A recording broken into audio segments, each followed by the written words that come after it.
Hello everyone and welcome back to Archaeo SMP Season 2. It's time, everybody. Time to head back to the Stone Age. We're getting Neolithic up in here and we are starting with rock art. Rock art is one of the earliest forms of art that still survives today. People have been making rock art for over 40,000 years. So talk about trends that stick, right? Rock art is generally defined as symbols or markings that are painted or carved onto natural rock. A lot of rock art is found in caves, but it can also be on rocky outcroppings, on stone monuments, or even on stones that someone's later used in their garden wall. You can find rock art pretty much anywhere. There are two big types of rock art. There's figurative rock art and abstract rock art. So figurative rock art is images of people or animals or objects, stuff that you can easily recognize, or stuff that you think you can recognize at least. Some stuff that's clearly meant to represent something in the world, or mythology, or whatever. You know, something that's clearly meant to represent something to other people in an obvious way. So remember this wonderful bit of rock art that I showed when talking about bees? The one of the person gathering honey from a hive? This is figurative rock art. On the other hand, abstract rock art is anything that's clearly painted or carved onto natural stone, but that isn't easily identifiable as something specific, or doesn't appear to be something that should be identifiable as something specific. It's more about symbols, like circles and lines and spirals, that kind of a thing. We call the different categories of abstract or figurative symbols motifs. A set of rock art on a single surface or stone is usually called a panel, although that can differ depending on the research team. So if there's a rock with like a clear crack or fissure that separates two different groups of clearly separate rock art, some projects will call that, like those two different areas, panels, like each one is individually a panel. But others will call the entire rock a panel, and then the two different separated bits, they'll call it a frame. So it really depends on the team. So what were people doing in Scotland for rock art in the Neolithic? In Scotland's Neolithic and early Bronze Age, so from about 4000 to 2000 BCE, we find rock art in what's called the Atlantic rock art tradition, or just Atlantic rock art, which is what I'm going to call it for probably the rest of this video. Atlantic rock art appears in what is now Portugal, Spain, Ireland, and the UK, although there are potentially some examples in France or in parts of Scandinavia, but it's also kind of like iffy in terms of there's, depending on who you ask, the countries everyone agrees on is Portugal, Spain, Ireland, and the UK, and then depending on who you ask, others might be included as well. Panels of Atlantic rock art are generally filled with abstract motifs, with lots of circles and rings and lines, although there are some figures involved in Atlantic rock art, especially in examples outside of Scotland. So like the examples in Portugal and Spain, they'll often have animals or different tools or weapons or something, in addition to the circles and lines. But within Scotland, our Atlantic rock art is super recognisable thanks to 4 or 5 major motifs. First, probably most iconically, we get cup marks. Cup marks are divots in the stone that look like little cups. They're usually 2 to 4 centimeters or 1 to 2 inches in diameter, and you might find only a few on a single panel, or you might find dozens. A slightly more complex version of cup marks are cup and ring marks. Cup and ring marks are cup marks that have concentric rings around them, or a number of rings that surround the cup mark and get progressively bigger the further out you go. You might only get 1 or 2 rings, or you might get closer to 10. The next motif is a bit of a riff on cup and ring marks called radials. Radials are cup and ring marks that have at least one line running from the center of the cup mark to the outside of the rings, and that line can go pretty far beyond the rings too, almost like a little tail on the design. Another variant on cup and ring marks are penannulars, which are basically the same as cup and ring marks, but if you imagine the whole thing as like a pie or a cake, and then someone's taken a slice out of it, so there's no carvings in this sort of wedge-shaped area of the cup and ring mark, that's a penannular. Penannular, as a word, basically just means a ring, but with some of the ring missing. And then we have spirals. Spirals can be in all shapes and sizes, and they're literally that, spiral lines carved into stone. And connecting all of those, or across any of those motifs, we have grooves. Grooves can be straight or wavy, and they usually connect one motif, like a cup mark or a cup and ring mark, to at least one other motif. The lines from radials can also join motifs, basically connecting the motifs into an abstract design. And a lot of these motifs often might be right directly next to each other, so cup and ring marks might kind of overlap or smush into each other, so that's another way that they connect to form an abstract design. There are other motifs in Atlantic rock art, but they're a bit rarer. And because there are so few motifs, it might sound like Atlantic rock art in Scotland is pretty simple. I mean, it's circles and lines and spirals connected to each other. How complex can it get? It can get very complex. This type of rock art has been studied in Scotland since at least the 1830s, and we have never found two designs that are the same. There are no panels that are identical, ever. They're not. They just aren't. We have over 3,000 panels of Atlantic rock art in Scotland, and none of them are the same. Even just within motifs, like within cup and ring marks, there is so much variation between carvings, and we see a certain amount of variation between different regions in terms of what style of cup and ring mark they use as well. So these people aren't just copying one design from one rock to the next, they're making their own panels using similar motifs. Each one is very much its own thing. So for example, here's a panel from Achnabrec in Argyll, which has loads of cup and ring marks all over it and some radials and a few spirals. It's got a lot going on. And this one from Braes of Balloch in Perthshire is just covered in what I think count as penannulars, but then this one from Whitelaw Hill in East Lothian is mostly cut marks, and a lot of really deep ones at that. Scotland's Rock Art Project, or SCRAP, has done an incredible amount of research into Atlantic rock art in Scotland, and they have 575 3D models of rock art that you can sift through on Sketchfab, and they're all different. And they're all free, so definitely check them out. The project is funded by the Arts and Humanities Research Council and is hosted by Historic Environment Scotland.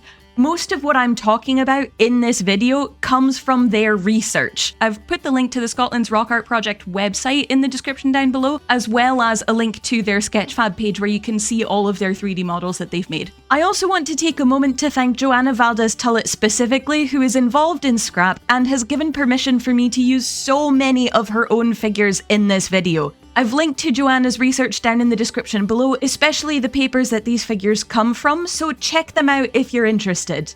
So going back to this kind of complexity with Atlantic rock art, I came across a really excellent quote of Joanna's, which says, "I think of Atlantic rock art as an art of illusion. The motifs trick us into thinking that we're just looking at simple symbols, but in reality, the images are much more complex than that. Just because something appears simple, that doesn't mean it is." Minecraft, for those of you who play the game, which is most of you, it doesn't have great scales in terms of like being able to do intricate rock art that's like 2 to 4 centimeters wide when a block equals a meter. You can't really get it. So, but we do have some blocks. We have the new tough block, the chiseled tough block that's got a spiral, which we do get in rock art. So we have the spiral, and then, but we also have a possible cup and ring mark situation with polished basalt, and then with chiseled stone, we've also got a slightly different cup and ring mark situation. So they're like two different, I like that they're two separate styles of cup and ring mark, just so you can see. We're gonna do that, but the other thing I've found is if you do like a wall, okay, it's not the greatest of designs, but a wall kind of works so long as you've got full blocks on all 4 sides. It kind of works for cup marks. It's the best we can do. The alternative is like a smoker, because that has a massive hole, but it's an enormous hole. It's like if a cup mark was a meter long or wide, and that I didn't really want that. So those are my plans. One of the coolest parts of this, okay, actually, there are a lot of cool things. I have so many cool things to tell you guys about Atlantic rock art, but still, one of the coolest parts of it has to do with color. I know I harp on about color a lot at times, but we tend to have this view of the ancient world as being very white and grey and brown and black, and we kind of forget about how colorful it usually was, even when it comes to rock art. The first thing you might be thinking is that Neolithic people painted the carvings and designs onto the stone, and that's a great thought that is certainly true in many parts of the world and many points in history. However, we don't currently have any evidence that the Atlantic rock art in Neolithic and early Bronze Age Scotland was painted at all. So how did they get colour in their rock art? From the stones! Rocks by themselves are different colours, and they can be pretty impressive colours too. And that's great and useful and such, but if you've ever cracked open a stone, you'll know that the inside of the rock is often a very different colour to the outside. So when you carve into a stone, you're taking away that outer layer and exposing or uncovering the inside of the rock. So the outside of the rock might be like a mossy grey colour, but the inside could be orange or white or a whole host of possibilities. Take a look at this example that Joanna uses, and now imagine something like the stone from Achnabrek and Kilmartin Glen with its designs in bright orange sandstone. How cool would that be? I really wish that we could show this in Minecraft, and I have some thoughts for a deep dive on Atlantic rock art that I'm going to do in my Minecraft archaeology series, but I don't think we'll be able to show it in this episode on Archaeo SMP. Not without building the design at like 20 times its actual size, and that's a lot. So we're not going to do that today, but it is coming, I promise. But there is another cool thing that we can do in this video. Atlantic rock art, both in Scotland and everywhere else it's found, incorporates natural features of the rock into their designs. So if there's a massive crack down the centre of the stone, that becomes part of the design, part of the art. If a rock has lots of bumps in it, that becomes part of the design. There are even panels that have been divided into sections or frames by natural cracks in the rock, as I mentioned earlier. So we can get stones where there's one design on the left side, then a massive crack in the stone, then another set of motifs, then another massive crack, and then a third frame of Atlantic rock art, almost like a Neolithic triptych, which is really cool. And not just that, it seems like the artists specifically looked for rocks with cracks or bumps and things. We find more rock art on stones with cracks and bumps and fissures than we do on stones without. They wanted those natural features. It wasn't like they just used what they found, they actively sought it out. There was a really good quote about this by Andrew Marion Jones, who said, rather than thinking of the rock art being carved on the rock, it's perhaps more important to think of the rock art as being carved with the rock. The rock was part of the art. It's not super easy to show major cracks in stone in Minecraft, or at least cracks in stones that are less than half a meter wide. Minecraft doesn't do well with small scale stuff, and most rock art is small scale. But we can represent these cracks using stairs across the surface of the stone. Stairs are great for getting like cracks along a stone. I did a lot of stuff with stairs when I built the Nazca lines, because they're just literally lines in the desert. And stairs, if you can get them to behave, they work really well for like stone fissures and things. You do have to get them to behave, and that is a big if, but if you can get it, it works really well. Okay, so the other thing I want with this is to not have all of the rock art necessarily visible in each of these, because they're old things, right? So unless you go in, it's damp in Scotland, right? So unless you go and clear off the lichen every season, you're not necessarily going to have a whole lot of uncovered rock art. So a lot of the time when we look at rock art in Scotland, we kind of have to carefully clean off some things. Sometimes you even have to clean off turf that's grown over the stone, but that's rarer. But it still often ends up being necessary at times. So there are going to be bits where these are just kind of covered. And the final part of what was carved on these stones, another super exciting thing, is animals. Now, this is really recent research, like within the last few years, like published in 2022. Atlantic rock art in Portugal and Spain often has animals as part of the carvings, as I mentioned earlier, but there were never any animals on Scottish stones until now, or well, until like 2021.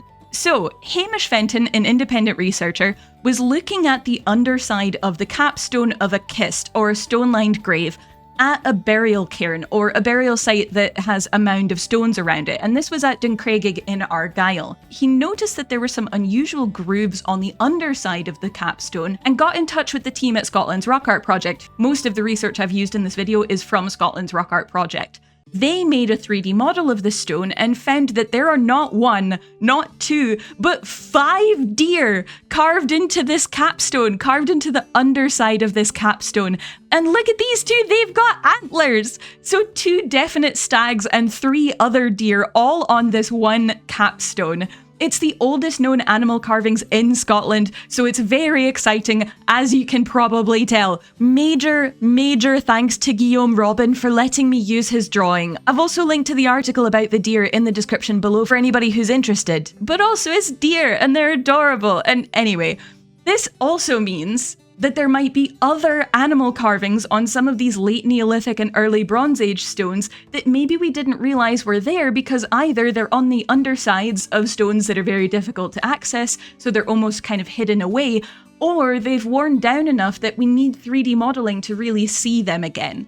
But remember, this is a capstone for a kist, or a stone-lined burial. So the underside of the stone is what the people buried in the kist would be seeing in their afterlife sort of thing. Now, there is some confusion and debate about where the burials in this site are, especially because people in later periods like to move things. But I really like the idea that these people were buried looking at carvings of deer. How wonderful is that?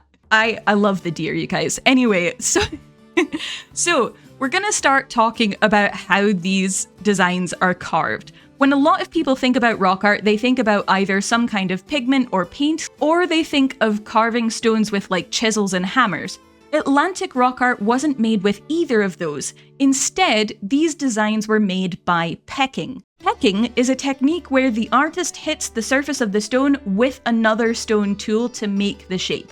You'd want something that could get the kind of detail that we see in these carvings, and since these lines are often only a centimetre wide at most, it was probably a relatively pointy stone tool that they were using to make these peck marks. I mean, it wouldn't have been like a sharp point probably, but you know, they're not using like a flat cobble to make these designs. Experimental archaeologists, which are archaeologists who try to recreate how things were done in the past so that we can see what the results are, they have tried to make replicas of Atlantic rock art themselves, and they've found that it takes about half an hour to make a simple cut mark on a soft stone like sandstone, but it can take more like 2 hours on something harder like granite. Also, big thing to remember, there's also sound involved in making these carvings. Something we forget about a lot when thinking about the past is sound and how things sounded. Blacksmithing has very specific rhythms to it, and actually they're different rhythms depending on what you're trying to do. And the cadence of the strikers is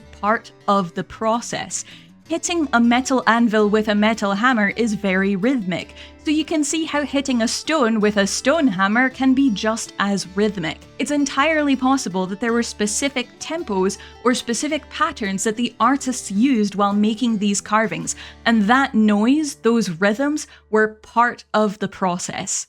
What's really interesting is that even though we have over 3,000 panels of Atlantic rock art in Scotland, they aren't found everywhere in Scotland. Most are either in parts of Argyll and Bute, in Dumfries and Galloway, or in Perthshire and Angus. You can also see a few up in Caithness and Sutherland, but parts of the borders or most of the Highlands have almost none. Panels of Atlantic rock art are usually carved on boulders or outcrops of rock in the open air, in an open landscape. And as far as I could tell, there wasn't much of a pattern in terms of specific types of rocks that were used. At least, none of the sources that I looked at mentioned any specific types of rock, and I feel like they would have if they had found any patterns or preferences. Atlantic rock art also tends to be on flat areas of rock, or at most like a gentle slope. There are a few exceptions, and in the later periods, like the late Neolithic to early Bronze Age, we start getting it on burial monuments, but generally speaking, it tends to be on these boulders or these rock outcrops on flat areas in the open landscape. We also find most of these carvings are in low elevation areas rather than up in the hills. Now, Scotland has a lot of hills, so it's not like there aren't any on any hills, because that's probably impossible to do in Scotland, but they aren't generally at the tops of any of our mountains, for example. They're more in areas where people would have been living and farming and such. But while some of these carvings are used in late Neolithic and early Bronze Age burial sites, and those are along clear pathways people would have used to travel across the landscape, most of these carvings are almost intentionally avoiding obvious routeways where people would have been traveling or walking by. It's almost like they're intentionally hiding just off the path. So I've intentionally put my rock art in kind of hidden places across my base, and also a few hidden places across the server. It's also why I've hidden the coordinates as I build, the ones that I usually have above my hotbar. I've hidden those because I kind of want us to forget or not necessarily know where a lot of these are, and to stumble upon them later on. So why did Neolithic people make Atlantic rock art? That is a good question, and the short answer is, we're not super sure, but we have some ideas. One of the things that the team at Scotland's Rock Art Project have found is that these carved designs weather quickly in Scotland. So remember how I said you could get multicolored designs, or you would at least when it was freshly carved? That colour would only stay visible for a few years at most. After that, the stone would weather to a similar colour to what it looked like before the artist even carved it, unless they maintained that freshness by taking off the weathered layers every so often. It's definitely possible that they just maintained the carvings, so they kept that really clear colour difference. But it's also possible that these carvings were only meant to be seen or experienced for a short amount of time. The colour wasn't meant to last, potentially. Maybe the change was part of the point. Another thing we have to remember is that we don't know that all of one panel was carved at the same time. So this super complex panel from Braes of Balach, some of it might have been carved at one point, and then other bits might have been added over time. Just because all the carvings appear on the same stone, that doesn't mean that they were all carved at the same time. And the same goes for Atlantic rock art in general. Just because something falls into the Atlantic rock art category, that doesn't mean that all Atlantic rock art was carved in the same general time frame. We're talking about roughly 2,000 years here. A lot can happen in 2,000 years. One theory or one idea about what these carvings were used for is some sort of funerary practice. Basically, some archaeologists think it might be connected to what people did when someone passed away. Some cultures will lay a person's body out in nature and let nature clean the bones, which is a type of something called excarnation, where people remove the flesh from a person's body before burying them. Since Atlantic rock art carvings in the early Bronze Age are often found in burial monuments, maybe the earlier carvings were also part of that process before the early Bronze Age monuments became a thing. But we don't have anything from Neolithic people telling us that's what they were used for. Neolithic people in Scotland were not writing things down. So this is more of a best guess based on the evidence that we have. Some archaeologists have also proposed that these designs are connected to the cosmos, to the stars and the sun and the moon and such. Lots of Neolithic and Bronze Age monuments are aligned with the sun on the solstices, for example. So maybe these designs are connected to that too. And lots of Neolithic and Bronze Age monuments that are connected to the cosmos are also burial monuments, like the Passage Tomb at Newgrange. Now, these burial monuments tend to have a similar but different type of rock art, but there is a very clear relationship between them. It's entirely possible that we'll never know what these carvings were for or what they mean, but that's true of a lot of archaeology, and it doesn't stop us from trying to figure it out. And personally, I just love reminding myself that human hands carved these designs maybe as many as 6,000 years ago, and those people were just as human as we are. I think that's going to be it for today, guys. There's a lot more to this, but I'm going to do a deeper dive on my Minecraft archaeology series soon, showing you how you can build your own Atlantic rock art in your own Minecraft world. And definitely check out those 3D models on Sketchfab and Scotland's Rock Art Project using the links down in the description below. That's all from me for today, everybody. Thank you all for tuning in, and I hope you have a great rest of your day.